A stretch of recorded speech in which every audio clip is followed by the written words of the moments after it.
Welcome to everybody to this annual lecture for the Work and Equalities Institute. It is our only third annual lecture because we had to cancel last year's, and we're extremely pleased to welcome Umi Rani from the ILO. I'm first going to hand to James Pendrell, who's going to be managing the lecture with some housekeeping items. Okay, thanks, Jill. We'll come back to Jill in a moment, but first of all, just a warm welcome from me this afternoon to today's event. As Jill said, this is the third annual WI lecture. I'm delighted to have Umi Rani here today, all the way from Switzerland, joining us. Just before we start, just a few house rules. As usual, we'll be keeping the Q&A, the chat function open today for questions. But in terms of format, we're going to start with about a half an hour chat with myself and Uma. I'm Jim Pendrell, I'm Research Communications Lead here at Alliance Manchester Business School, of which, of course, the Institute is part of. So after sort of half an hour discussion with Uma, we're then going to open the floor to all you listening and viewing, and we'll have about another half an hour or so to go through your questions. So we've got plenty of time for questions. So do get involved. Do put your questions into the chat function, and we'll try to get through as many of them as we possibly can in the hour that we have allotted for today. So that's the main thing, really, just to obviously just send in your questions as you have them throughout today. I'm now going to hand back to Jill, who's going to introduce to Uma, and then we'll come back to myself and we'll begin the discussion. Jill, back to you. Thank you, Jim. Well, as I said, it's a really great pleasure and great honour to welcome Umi Rani to this annual lecture. Uma is a senior researcher, senior economist in the research department of the International Labour Organization. She has many interests that are similar to those the core interests of the Work and Equalities Institute, issues such as minimum wages, income, poverty, precarious work, and has worked extensively on these issues. But since 2016, she's been leading path-breaking work by the ILO on this emerging platform economy across the world. A major report was published in 2016, which I think she was a lead author on, but now there's this incredibly comprehensive report on the platform work and its role in transforming the world of work, that's been published in February 2021, and it's available on the ILO website. The link is in the chat for those of you who joined after it arrived. You might not have had a message and haven't checked the chat. So you're very welcome to use that link to look at the report as Uma is talking. Now, partly because it's such a long and comprehensive report, we thought, and because we're coming to the end of an academic year where I'm sure most of us have had our fill of looking at PowerPoint slides on Zooms and whether as lecturers or as seminar recipients, we thought it'd be more interesting to actually organize this more as a conversation between Uma and James.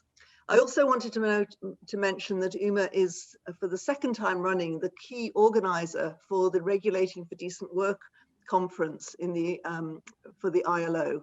This is something we have as an institute a very strong link to.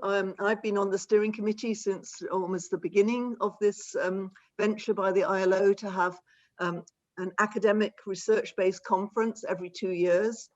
Now this year, unfortunately, it is online and in some ways pared down, but that doesn't mean pared down in quality. I think there are many very interesting presentations, keynotes, and not too many parallel sessions. In fact, I think we got rid of all parallel sessions during the week of the 6th to the 9th of July. So I do recommend that people look at the program and consider registering, which is free and also can be done on the day. So I just wanted to mention that and commend Uma for not only leading this report, but leading the organization of that conference in these very challenging times. So I'll now pass over to Jim, who will ask the first question to Uma. Thanks, Jill. Just before I do that, I wanted just to highlight two things. First of all, as Jill said, the report is available in the the chat function. So if you haven't seen it, do download it or have a look at it as we speak. It's all there to look at. This report actually was the first major attempt by the ILO to capture the experiences of workers and businesses with digital labour platforms, and it's an extraordinary publication. It's based on surveys, interviews with 12,000 workers in 100 countries with over 70 businesses and various worker associations. It's an extraordinary report, almost 300 pages, and it's such a comprehensive piece of work. And so my first sort of question to Uma actually is obviously the background to the report. And Uma, really, I suppose the first question would be to tell us a little bit about why the ILO decided to produce such a report, and what were the main questions you had in mind, when you set out with the report, and how are you now going to set about collecting all the evidence that underpins it? This is just a small question to get us going, Uma. Just tell us a bit about that. Thanks a lot, Jim. Before I answer your question, it's a pleasure to be here virtually and having this discussion on the report. And thanks, Jill, for your kind words. Now, why this report and how did it actually come about? It has a little bit of history and I'll just quickly run through it. So actually, the very idea of gig work came about in 2016, at least at the ILO, as part of the non-standard works report, which was coordinated by another colleague of mine, where she had looked at about 2 platforms. And I, around the same time, got very curious about this work because I found that it had quite a lot of similarities with homework in services sector, which we had seen in the manufacturing sector in the mid-19th century. So I wanted to understand to what extent is this really widespread? Is it something that you see it in developing countries, or is it something that's very focused in certain parts of the world? And that curiosity led me to look at 5 platforms in 2017, and subsequently we tried pulling all this data and also working with IG Metal and brought out the report in 2018 on microtask workers, which basically looked at the working conditions of the workers. While doing that work, one thing that dawned very clearly was that this is just the tip of the iceberg. There's a lot more things that are happening around on digital labor platforms that we need to actually understand if we need to move towards any sort of a policy intervention. That was clear. And around the same time, we also saw that with a lot of court litigation cases coming up, especially in Europe and the US, there was a lot of work coming about in taxi and delivery sectors, but this was not so in the developing countries. And we thought that there's a need to build empirical evidence around both the online web-based platforms and location-based platforms, systematically using a similar kind of a methodology. And I'm very glad that Damian is also here as one of the participants, and actually, he was also somebody who pushed for this work to be taken up at the ILO, and I'm really thankful to him for it.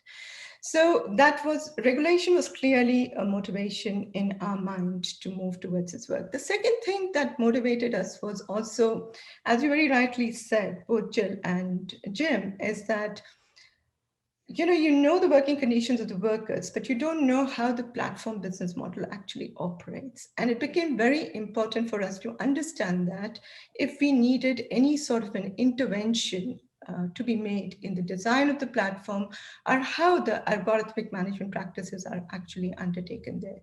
So we also, as part of it, tried understanding the platform business model, how businesses actually utilize them, what have been the regulatory interventions around the world, basically based on court litigations that have come to the courts, so as to provide some policy recommendations. Now, this report, along with a lot of work that will be done in the coming year, will go towards the tripartite meeting of experts on digital labor platforms in 2022. So it does serve the purpose for which it stood. Now, what we did, as rightly said, we had about 12,000 workers that we did surveys on. Now, this was quite a daunting task, actually. How do you go about doing surveys of workers who are not visible? It's very difficult to identify. And how do you actually try to get them to respond to the questions that you have with regard to the working conditions? So for this, we developed different methodologies, which were very specific to the sector. And we also had questionnaires, which actually collected information on quantitative information as well as the qualitative information, which gave a lot of meat to the report because we had a lot of textual answers which outlined their experiences on these platforms. So on microtask platforms, like for example, if you're talking about a click worker or a micro worker or an Amazon Mechanical Turk, it was super easy.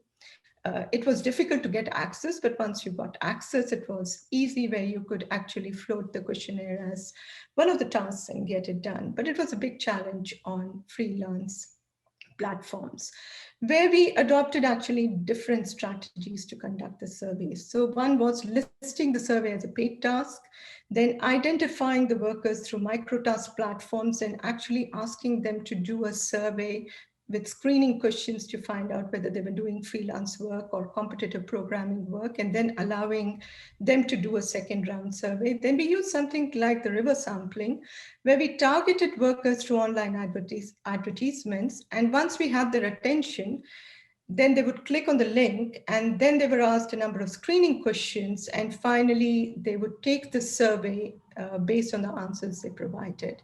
And then we also coordinated with online content creators to share the survey with their own audience and posted the survey through online forums. Taxi and delivery was slightly different, where it was not easy to identify these workers initially, especially taxi drivers, because traditional taxis you can easily identify because of their physical presence.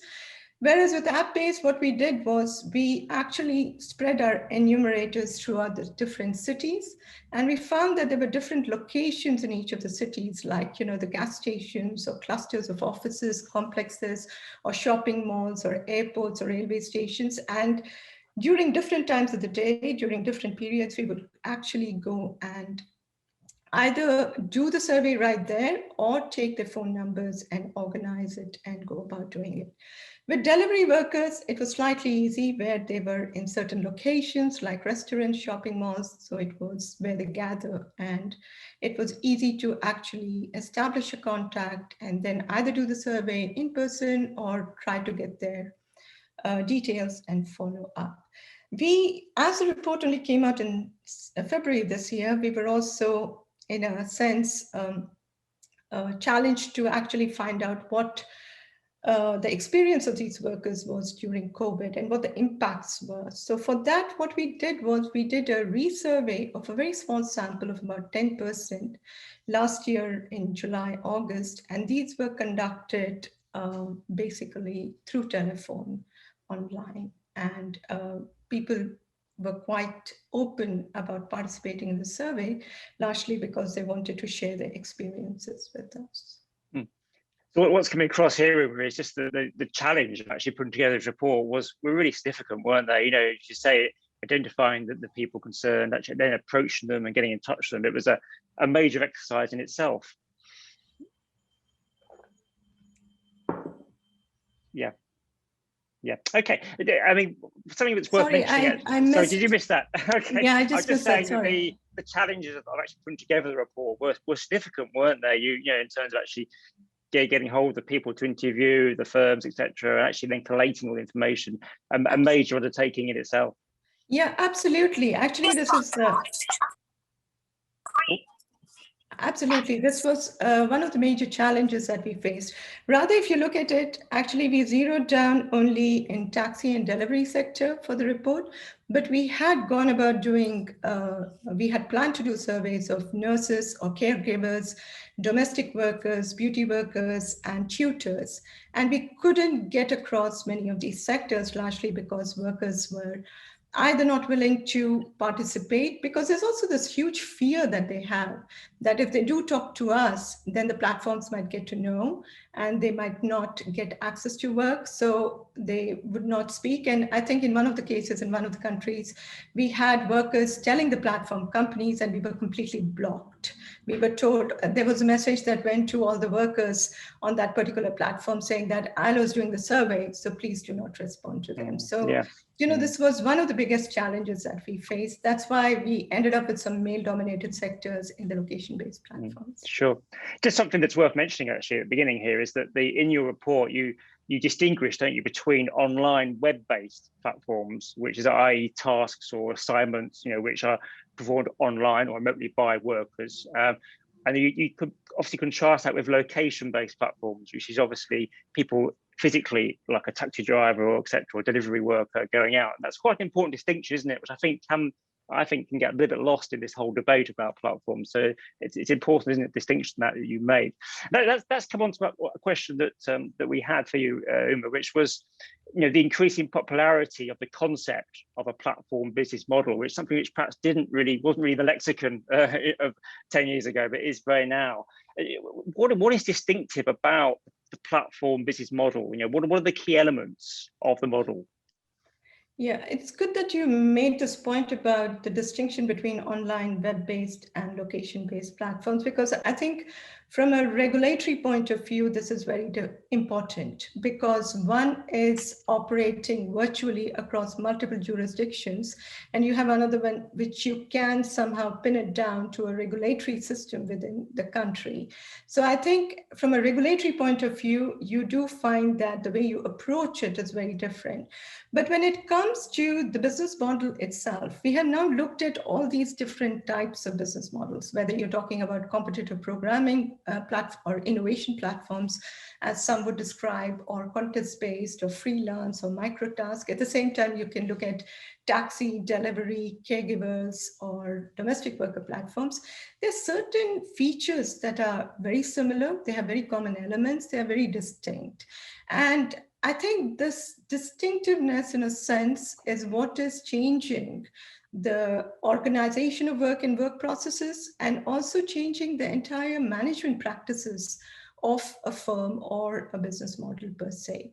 Like what it does is, as digital labor platforms are very clearly driven by data, they rely on algorithmic management practices, whether it is for allocation of tasks or evaluation of tasks, or using digital tools for monitoring work.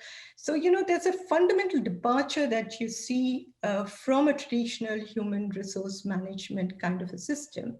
And then what you also see is that these management practices are today penetrating not just in platform businesses, but also in traditional workplaces, which is why it becomes very important for us to look at, because it has huge implications for the future world of work.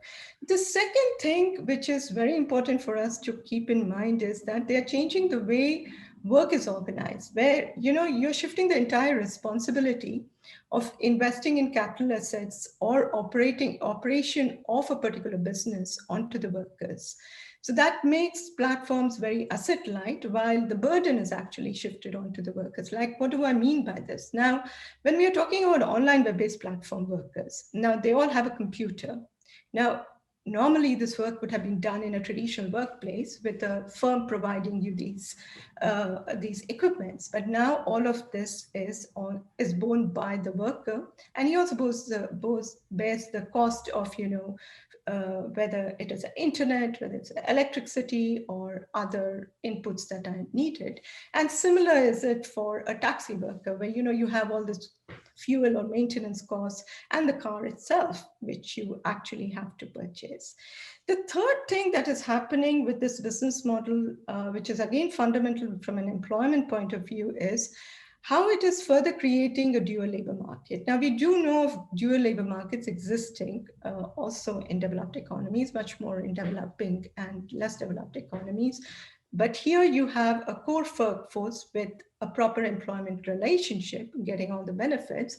And you have a large outsourced workforce, which actually does the task, but they do not have any employment relationship per se. And they are identified as independent contractors. And furthermore, what happens is that many of these workers actually end up paying different types of fees to these platforms to be able to access work.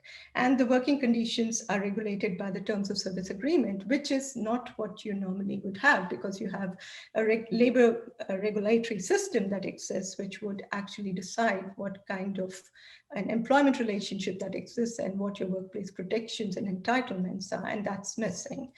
The fourth, which is very fundamental, and this is what drives the business model to an extent, there's another aspect that drives, which I can come later to, which is the revenue models of these platforms. They are basically based on charging different types of fees and subscription plans. Like in one of the freelance platforms, we found that 62% of the revenue actually comes from charging different types of fees to the workers.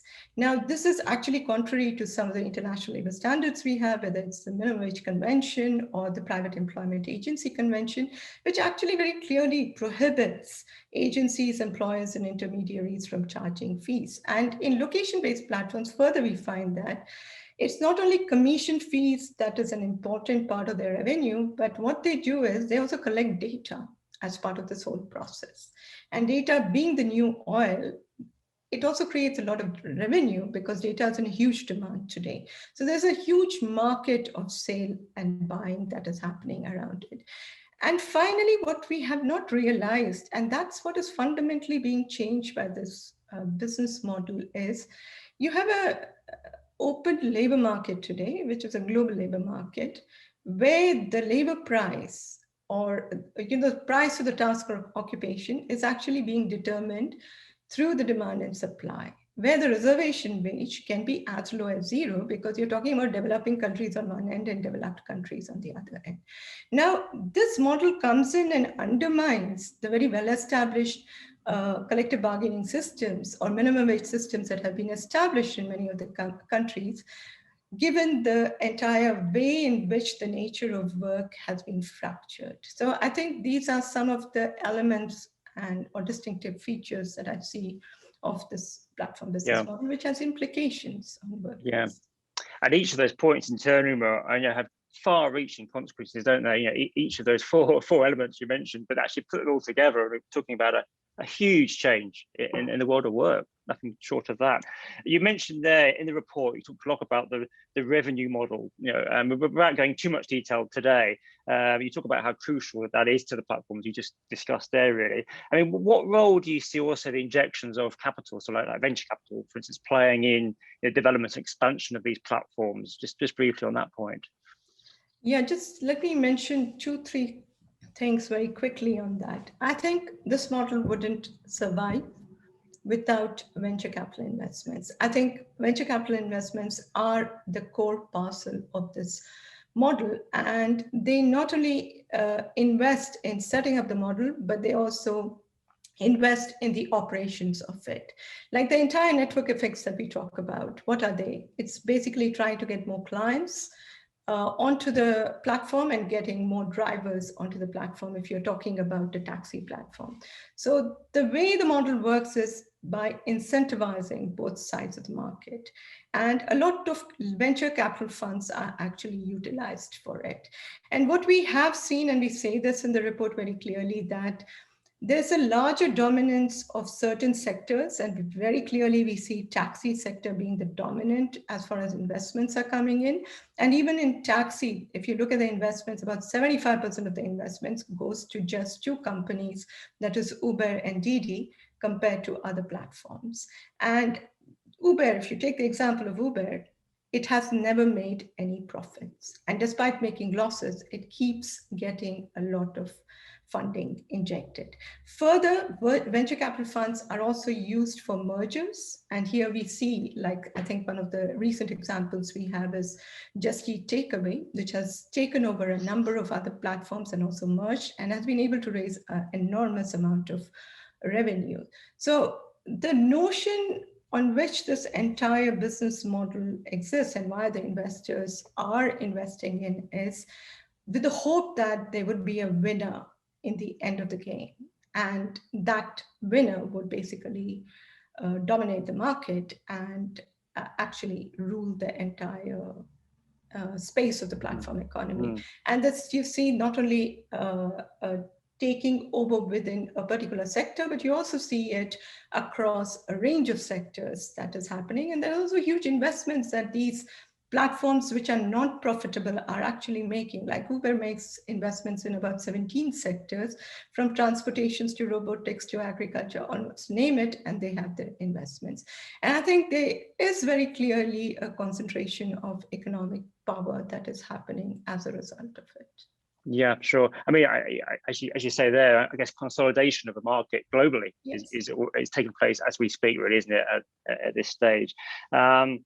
Just a point there to add to that, Uma, is actually how important within this is the role of the consumer actually in influencing how the future of these platforms develop. I mean, you'll paint a picture there where these very large VC funds are investing in these platforms, etc. I mean, what role does the consumer have actually influencing how it's going to develop these markets? That's quite interesting, because these platforms wouldn't survive if you don't have any consumers, right? Indeed, yeah. It's because you have consumers, which are really key stakeholders, and they're very key to the process. Actually, this was something that was missing in the making of the report, and over the last year of the report, actually, I decided that it was very important to get the perspective of the consumers into the report. And we tried actually doing some surveys with consumers in different parts of the world. And one thing that came out very clearly was comfort, convenience, easy access. You have a number of choices. It's low cost, cheap rates, why they utilize it. And they all loved it. They all love it because you get at the doorstep the services that you need. Now, I feel that they can become one of the key stakeholders if we want to actually try to improve the working conditions of the worker. We did touch upon some questions with them with regard to the working conditions of the workers. Sometimes there was some awareness, sometimes they didn't really care about it. So I think we need to have some level of awareness raising campaigns among these consumers to make them realize what is happening to the working conditions of the workers, because it's often assumed that they must be probably getting all these wages or benefits or tips from the restaurants or the companies where they work. And in this context, I think I have a very interesting example that I've come across, which is the Bologna Bills of Rights or Charter, where what the delivery workers actually did was to actually try to get their campaign to be advertised. They built a collective voice in solidarity by engaging with not only other precarious workers in other sectors who had similar working conditions, but they went about sensitizing this issue among community groups and academics and launched a huge media campaign in Bologna. And as a result of it, there was a dialogue that happened with the local authorities. And you have the Bologna Bills of Rights or Charter, which gives minimum decent working conditions to workers. And I think this is something that needs to be raised, and consumers need to be made aware and to bring them within the hold to ensure that the workers have decent working conditions, or to ensure that the platforms are out, which I doubt is going to happen. We're going to come on to working conditions in a moment, actually. We've got various areas to explore there. Just before we do, just to remind everyone listening and viewing that do please submit questions to us. We will have time after we've stopped chatting to talk more through questions that come in. So do get engaged, and also just I meant to say before, do view us on SpeakyView if you can. It's much easier on the eye. You mentioned there before, Uma, about Uber actually, and I just wanted to briefly just ask you about what you thought about the wide implications for platform work of the ruling in February actually this year from the UK Supreme Court that the Uber drivers are classified as workers rather than self-employed. Just briefly on that. What's your views on that? I think the UK Supreme Court ruling is undeniably significant, but there are still certain concerns around it with regard to whether Uber is going to flout the law by failing to pay the drivers in accordance with the Supreme Court ruling. There's a larger issue with regard to what the definition of the working time is. And I think this is one concern that is still there. There's a concern with regard to recognition of trade unions, whether they would be able to protect their rights, sectoral bargaining, and all of it. I think many countries, especially in Europe and in Latin America or in Asia Pacific, would have similar rulings as you see in the UK Supreme Court.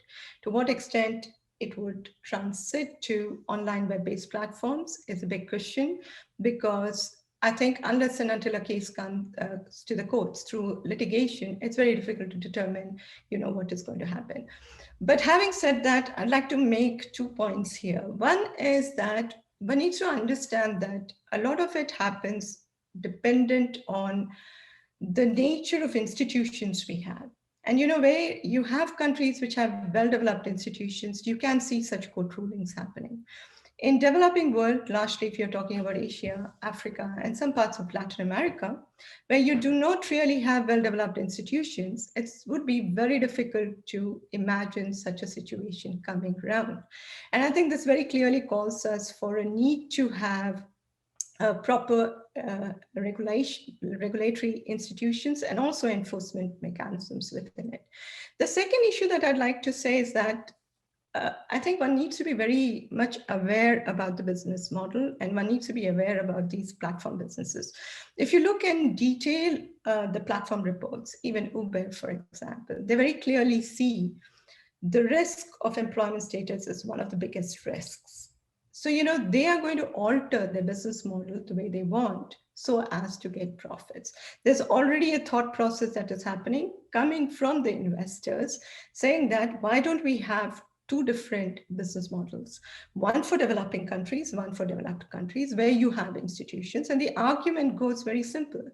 Their argument is largely that platforms are providing employment opportunities in developing world where employment was largely in the informal sector, forgetting the fact that they are precaritizing the labor further. But this is how the thinking is happening. So I think what we need to do within such a context is to somehow ensure that whatever the classification is, labor is protected in that entire process.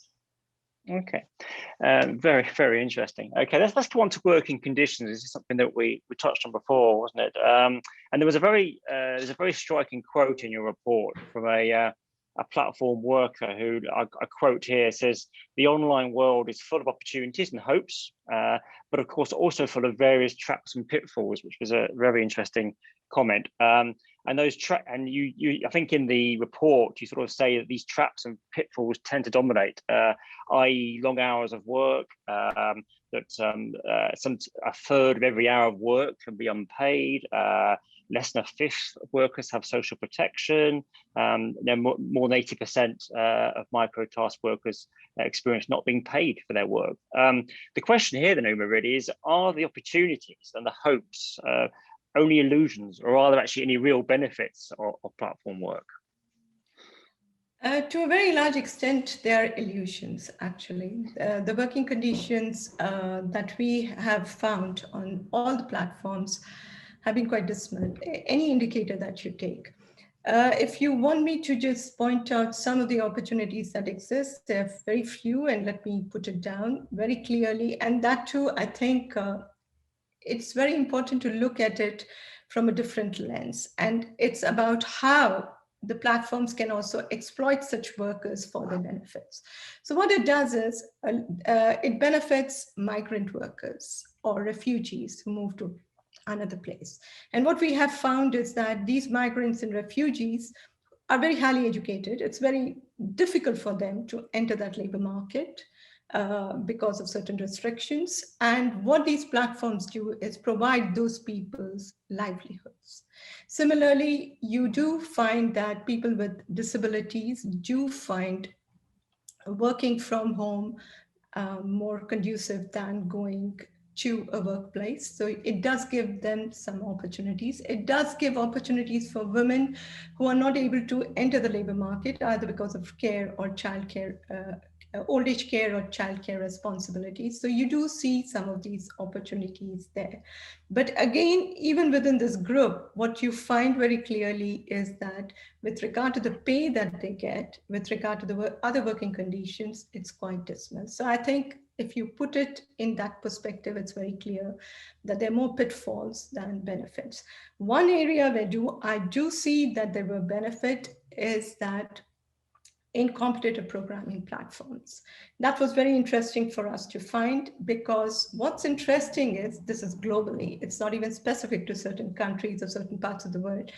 You find that the educational systems are not keeping pace with the needs of the labor market, especially in computer science, IT, data analytics, and all of it. So what's happening is these competitive programmings have come in a big way to actually train many of these workers, where they can actually learn the skills from the peers, compete with one another, gain knowledge, and the rankings on these competitive programming platforms have a huge influence on the nature of employment that they would get. Like if you are on the top quota in the top 5, you might be taken up by Google or IBM or Uber or whatsoever. But if you don't have a real ranking, your chances of getting into the labor market in traditional labor market are different. So you do see that there are certain opportunities, but again, these platforms are also used for cost efficiency by the companies. And I guess a sort of related issue there, Uma, you mentioned supply and demand, how central they were to all these models. One of the main problems of platform work seems to be the excessive competition for work, and I guess that in theory would drive prices down, would drive wages down. Do you think that the decent platform work, would allow individuals to seek work on different platforms? Would that increase competition for work and put further pressure on wage rates? Just briefly on that point. Yeah, as I said very clearly earlier about the reservation wage coming down. So, one thing that the report comes out with is a figure saying that workers in developing countries earn 60% less than that of workers in developed countries. Okay, there are reasons with regard to the nature of tasks, discrimination, all of that exists. But I think fundamentally what is happening in the process, the more you talk to the workers and the more you look into the kind of responses that they have given, is that many of them actually underbid, and many of them do the job free of charge. And why do they do that? They do that so that they can actually establish their reputation. They can have a better rating so that they can have regular access to work. So, this is going to continue if there is no decent work that is brought in. Now, what do we mean by decent work on platforms? It's not necessarily meaning that you are having some sort of a contract with just one platform. I think the terms of service agreement of the platforms need to be negotiated along with the workers and the governments. I think that's fundamentally one thing that needs to be changed. I think there has to be some sort of mechanisms which allows for regularity of work on platforms where workers can spend less time looking for work, but there is a way in which the work actually flows to them. The charging of commission fees has to be removed. There should be portability of benefits, whether it is retirement or pension benefits or social protection, or even the process of appealing termination that can move across platforms. There's a big discussion today about portability of ratings across platforms. That should be allowed. And they should be allowed to join a labor union to bargain on a sectoral basis for their wages or for whatever rights that they need to get. And there should be no penalty with regard or fining with regard to multi-homing. And I think workers should be allowed to work on multiple platforms. That's something that is quite restricted today, even when the platforms are not regulated, because there's a huge penalty and fine that the workers get if they multi-home. Okay. I'm glad you mentioned regulation. We've talked, just before we come on to that, again, do urge you who are watching today, do put in some questions. We have quite a few coming in. I'm just going to wrap up our conversation with the area of regulation, and then we're going to open the floor to everyone listening. On the regulation point, Uma, you've already mentioned this actually. One of the obstacles to regulating platform work is the fact that platforms, clients, workers may be located in different jurisdictions. And in fact, the report points a number of examples, doesn't it, where a regulation used to address trans-border problems, such as I think the ILO's Maritime Labour Convention is mentioned. I suppose the question here is, how feasible might it be to develop a transnational approach, to regulating platform work? How realistic is it? Or is it the fact that regulation is more likely to be effective if it's bottom up and instigated by, more regional bodies such as the EU? Where do you see that debate moving? I think both of them are very important in a way. I think the European Union is the European Commission is at the moment having consultations with social partners. And I think by the end of this year, we should have some sort of a legislative text or document with regard to which way regulations will be moving. And I think that approach is also a very important starting point for us to have this tripartite meeting next year, which would ideally move towards international policy dialogue and coordination and move towards a convention. So I think both are important. And in this context, I would like to mention that the GDPR that we have for data protection. Now, the GDPR originates from the EU, but it has been a very relevant text for many governments in developing countries as they go about putting their data protection laws. So I think this sort of an EU document would be very important. Now, coming down to the point of the Maritime Labour Convention, I think this would be a very starting point. To what extent it is feasible is something we have to work towards it as to putting the different mechanisms. But I think the reason for the inspiration for us that comes from MLC is it's a sectoral convention. And I think we can sort of look at these platforms sectorally, looking at it as freelance, microtask, and then trying to see how do you pin down the different players within it. I think it is virtual, they can move across, but I think there is quite a lot of examples that we can draw from the Maritime Labour Convention and actually apply to digital labor platforms.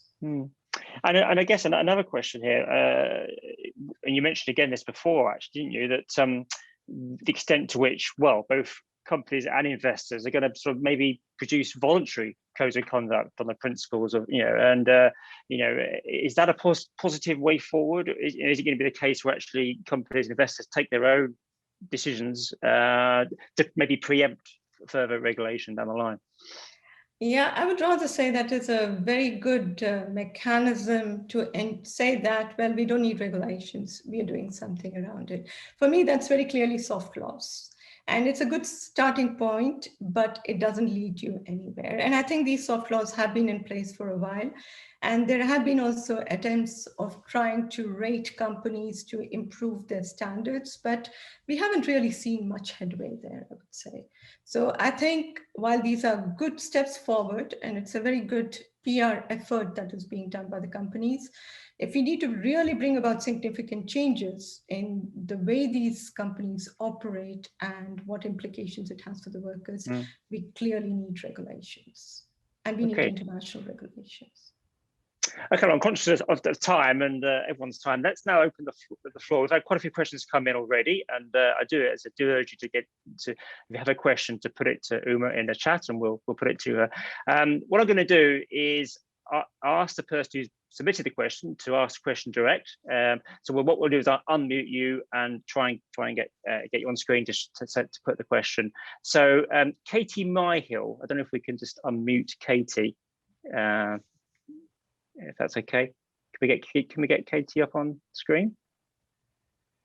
If not, I'll just put the question to you, Uma.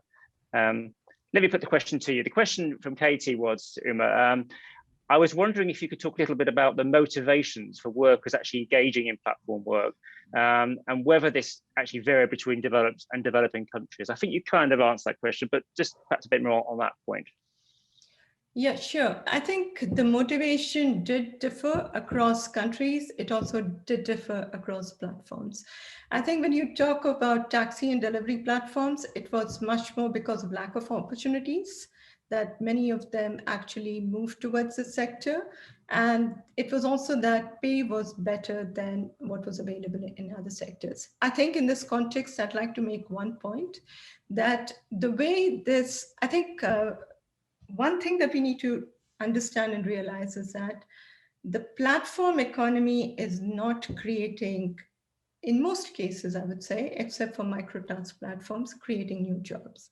These were all jobs that were being done in the traditional labor market, continue to be done in the traditional labor market even today, and these platforms only mediated. But I think what changed, and when many of them say that, the pay was better in this particular platform, is basically because many of the companies, when they enter a particular city or a country, they try to attract many of these workers by paying them a very high rate. And they were incentivizing them with bonuses. And they were also incentivizing them by giving referrals. That is, if you get another driver onto the platform, we'll pay you so much money extra.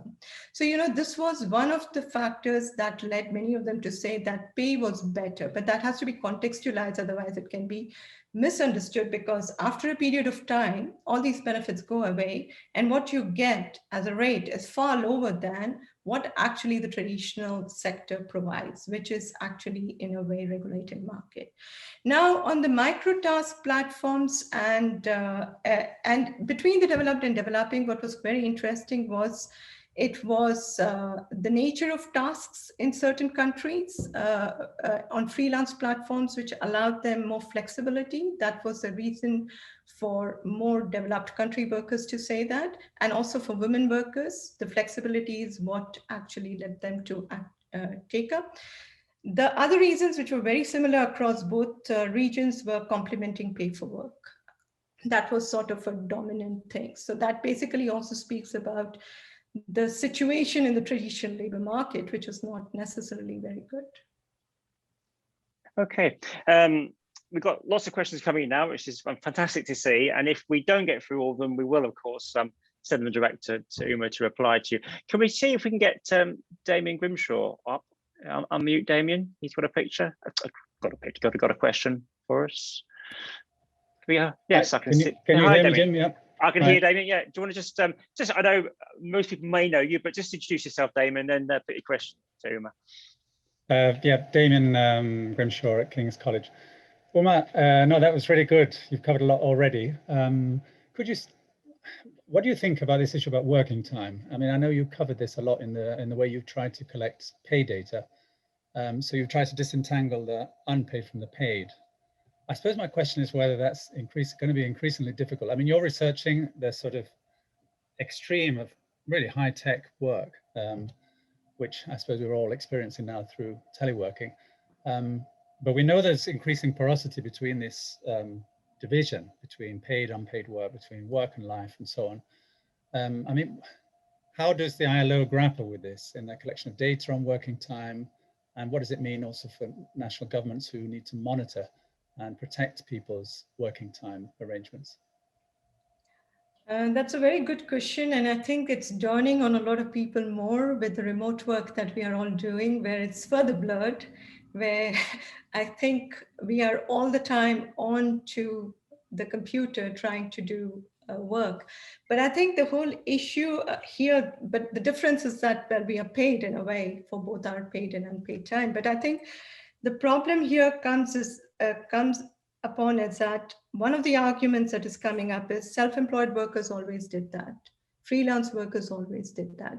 But I think the difference between that type of a work, a professional self-employed or a moonlighter or a freelancer who did, and the current kind of crowd work or digital labor platform workers is that this unpaid time was built in the cost that they would actually command.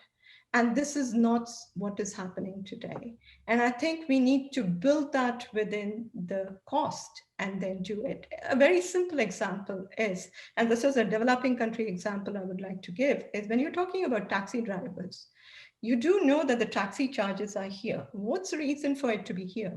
While, the platforms are probably doing the labor demand supply here, and your minimum wages is here. There's a huge difference that exists between even the minimum wages and the rates at which the taxi charges are actually administered.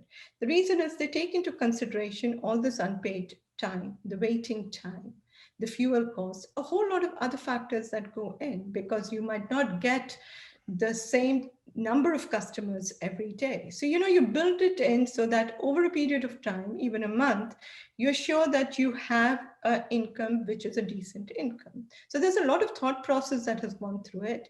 By bringing these platforms, and that's true whether you're talking about translation, transcription, or anything. But I think we have to be even more careful when we start advocating minimum wages, because minimum wages might not really solve the problem, which for occupations and tasks which have been sectorally bargained at a level. So, by saying that these workers should even get minimum wages, we might undermine the work that they do. And I think I'd like to just say that this is still in the thought processes. I don't think people have realized, but I think this is something that we need to take it up as we move forward. Thanks, Damien, for your question, and a very good one. Okay, I also got a question here from Helen Rand, which I'd like Helen to put to you. If we can just get Helen unmuted, if that's possible. Lindsay, do we have Helen Rand? Yep. Thanks, Uma. Sorry.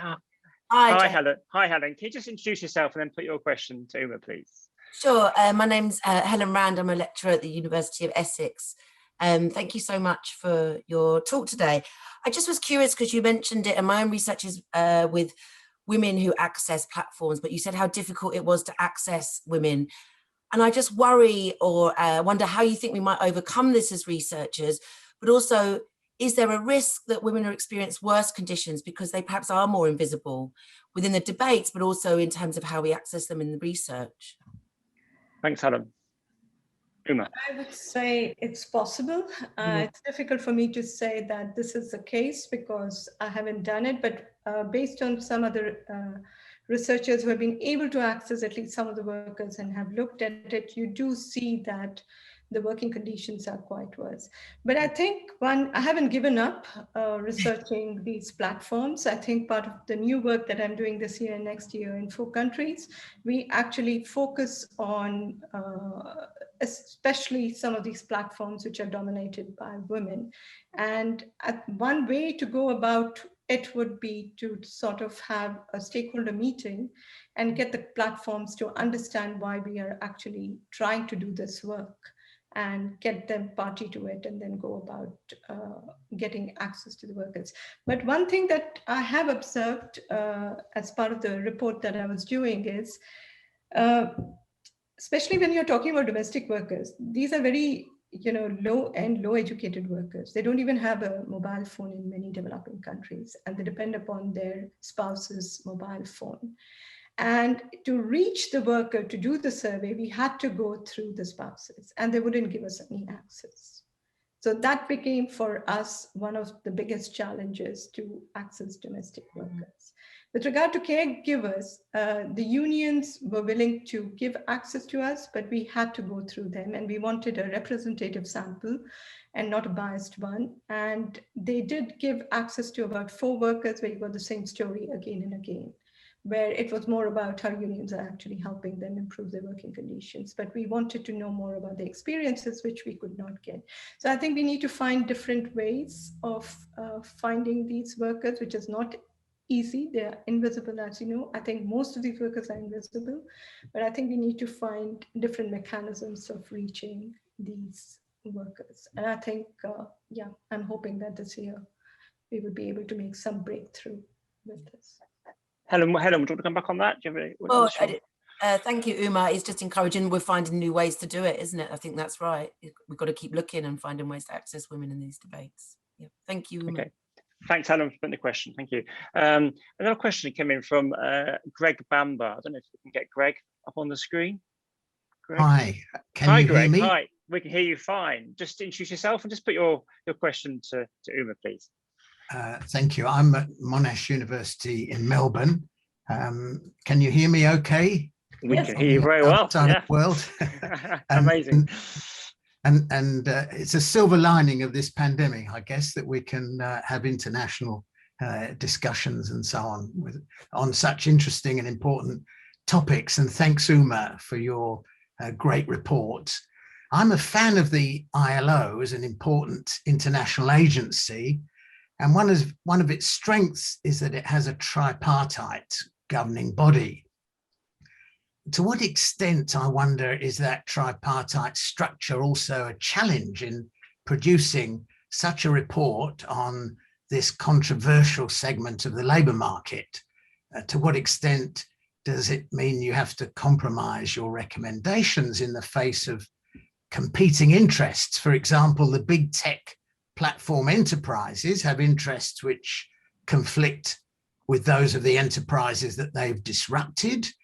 And their interests also conflict, of course, with the people who work in this segment of the labour market, and governments may have differing interests as well. Okay, thanks, Greg. That's a great Thank question. you. And let me try to answer you, as it's an academic body. I think You're among friends here and colleagues. it was a big challenge to get this report out. It was not an easy one. And I had been in touch with one of the parties, the employer body of the organization, right from the beginning, engaging them in discussions, but everything did break loose last year in June when they did not want the report out.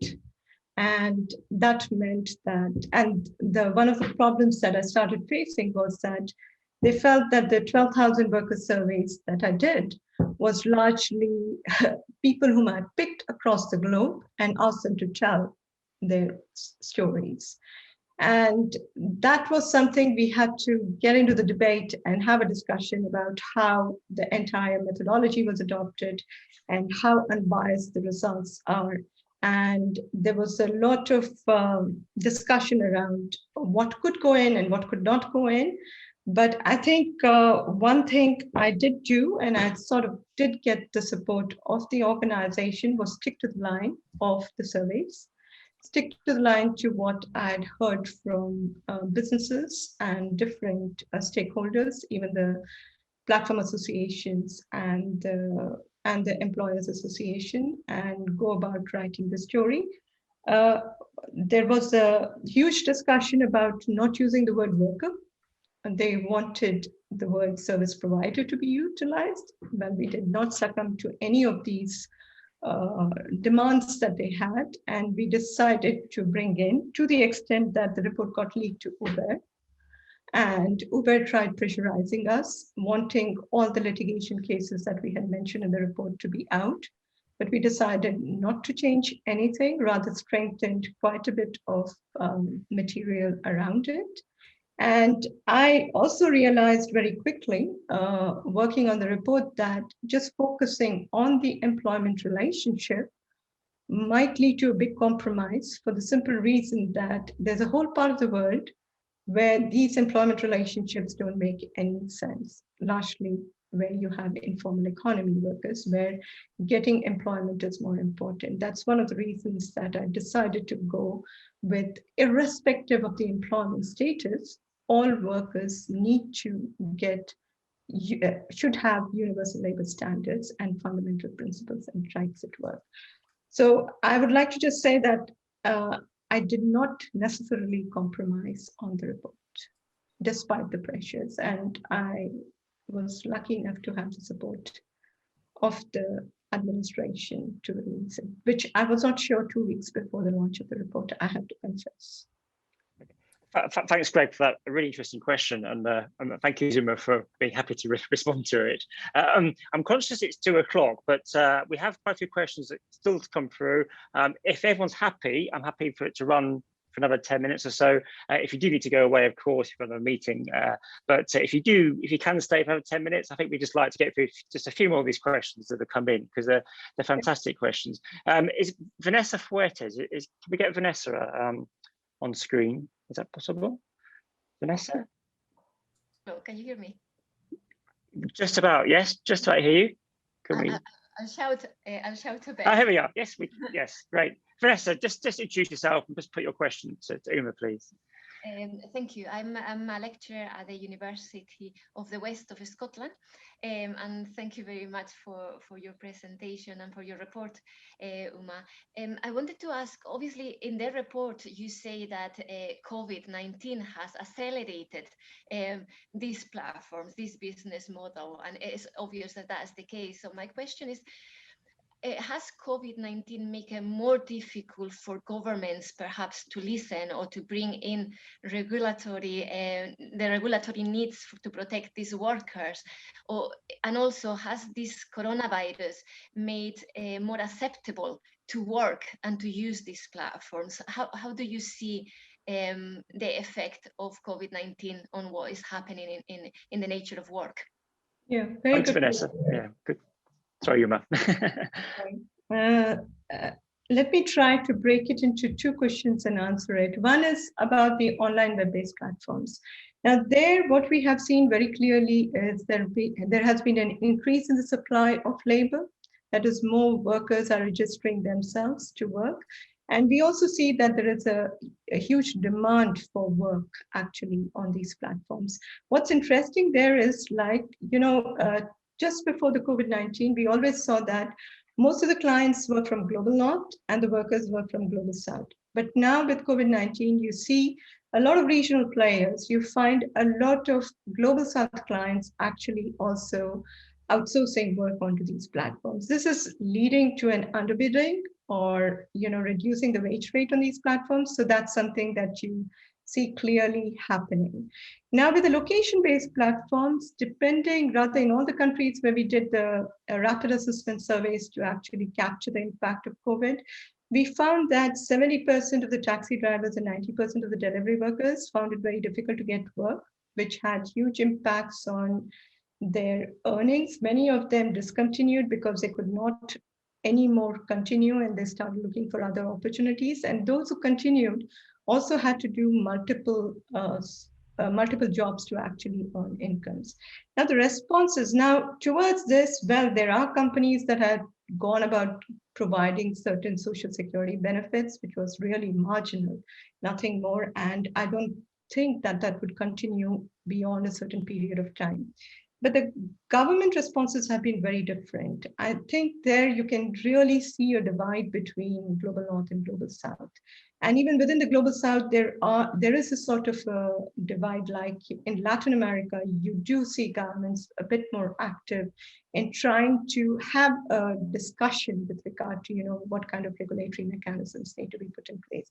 Whereas you do have Asian countries which look at it as opportunities, and they don't see that this is something that needs to be regulated. And even if it has to be regulated, it would be done with too much caution so that you do not actually kill the platform companies. Whereas I find that Global North, there's much more happening there with regard to, you see a number of cases. I guess much of it is driven also with cases being brought to the courts. So it's litigation cases, but at least there's an effort. And I think the EU consultation process is a very good step forward, I would say.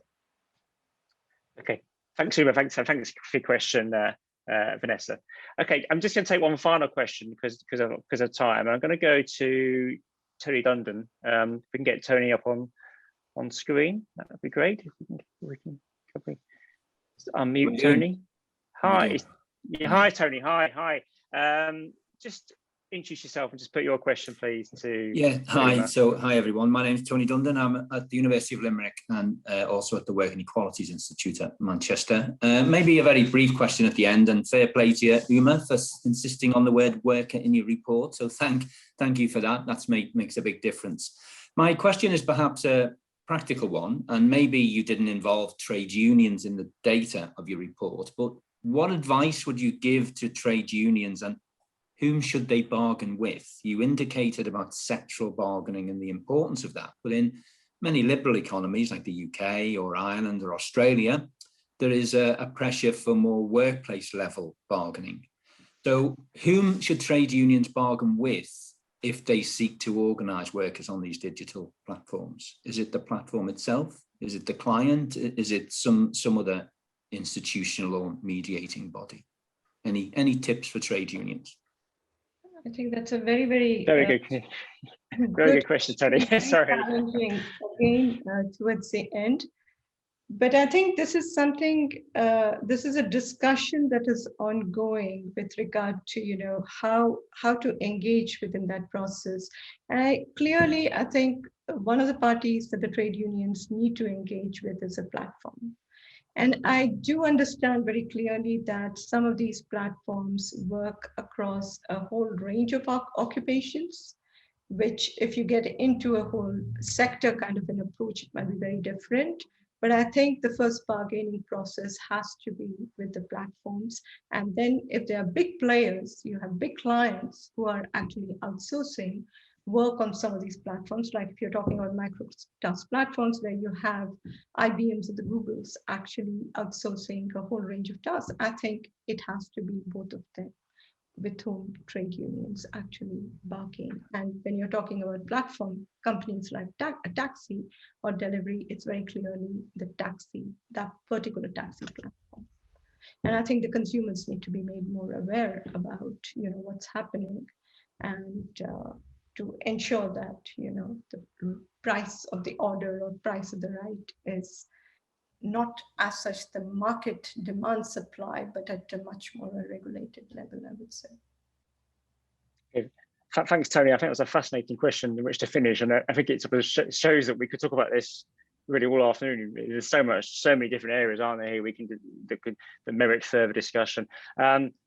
I'm conscious that we've really gone over our hour, so I'm going to leave it there. But all the questions that have been put through to us and that we haven't had time to answer, we'll make sure that they're shared with Uma and Jill, and we'll certainly come back to you with responses. And as I said, the report is on the chat link, where if you haven't got it, do copy it and download it. It's obviously well worth having a good look at.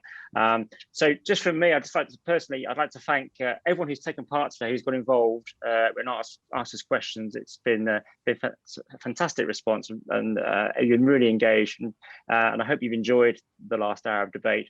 But I really want to thank Uma for her time, and for me for today, and for her answering all those questions so fully. It's been really, really fascinating discussion. I want to pass back now to Professor Jill Ruby, who's from the Working Equalities Institute, just to say some final words. Jill, back to you. Thanks, Jim.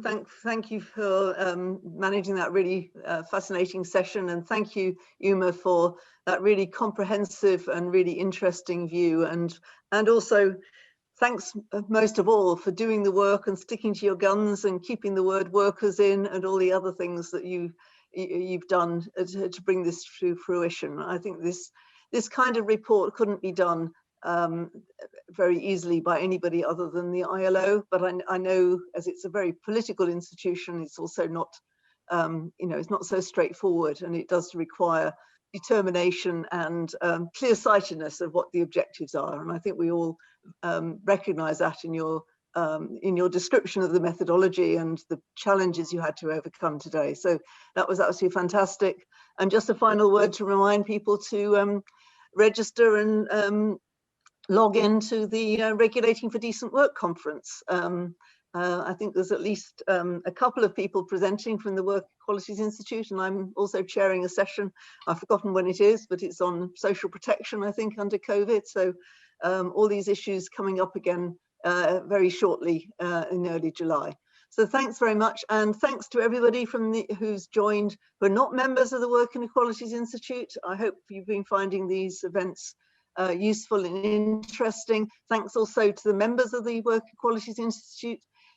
We decided not to hold our normal June members meeting that we would normally hold just before the annual lecture or associated with it, because we felt that one Zoom meeting is probably enough, and we have to amend our ways of behaving in these current times and not overburden people with Zooms.